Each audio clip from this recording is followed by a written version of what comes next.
All right, you have made the big decision to move, and now your to-do list has turned into a full-blown novel.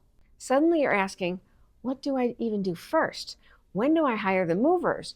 Do I need to change utilities now? What even goes into my essentials box? This video is going to break it all down because I'm going to give you the exact game plan for what to do 90, 60, and 30 days before your move. So this way you don't feel like you're duct taping your life together the night before moving day. I want you to go from chaos to clarity, timeline style. Now, I once helped a couple who moved to Lakewood. They were absolutely positive that they had everything under control, but the boxes weren't labeled. The mover showed up late, and the internet didn't get connected for 3 days. So they ended up eating cold pizza on the floor by flashlight. And they were surrounded by all these boxes that were labeled miscellaneous. Does this sound romantic? Maybe. Avoidable? Definitely. So let's make sure that that is not your story. All right, you are 90 days out. Now this is the calm before the storm. It's your prep phase. Step 1, I want you to choose and commit to your move date. Even a tentative date is going to give you anchor for planning. Step 2, start decluttering. Ask yourself, would I pay to move this across the country? If not, donate it, sell it, or toss it. Because trust me, no one needs 5 slow cookers. All right, step 3, explore your new city. If you're heading to places like Golden, Lakewood, or Arvada, I want you to start checking out the local flavor. Look up the coffee shops, the trails, the dog parks, grocery stores, even hop into a local Facebook group or 2. And step 4, build a realistic moving budget. Movers, deposits, tape, bubble wrap, pet boarding, it certainly all adds up. And I want you to plan for it now. So this way you're not shocked later.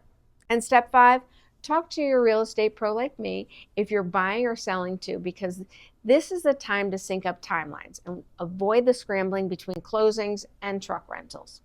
Now, if you're already past the 90-day mark and you haven't done any of that, you are certainly not behind. You're just in the action zone. So let's talk about what to focus on the 60-day mark. Okay, 60 days out, it's time to get moving, literally. Step 1, lock in your movers, or maybe your rental truck, or your very generous friends. I want you to get some quotes, read reviews, and book the date. Step 2, start packing those non-essentials. Holiday decorations, guest towels, and that bread maker that you swore you would use weekly. Pack it now. Label it with what's inside and what room it goes into. Step 3, transfer your important records, your school, medical, and your vet records. Make sure everything moves with you and smoothly. And step 4, set up those utilities, especially if you are new to West Denver. Electric, water, trash, and internet, because no one wants to unpack in the dark without Wi-Fi.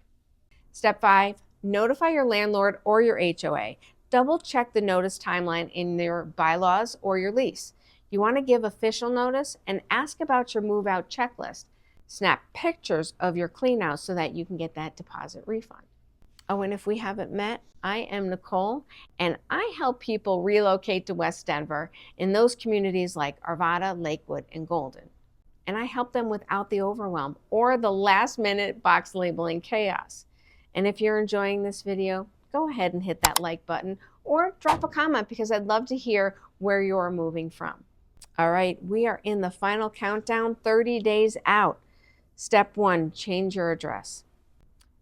USPS, banks, subscriptions, Amazon, all of it. Update it now.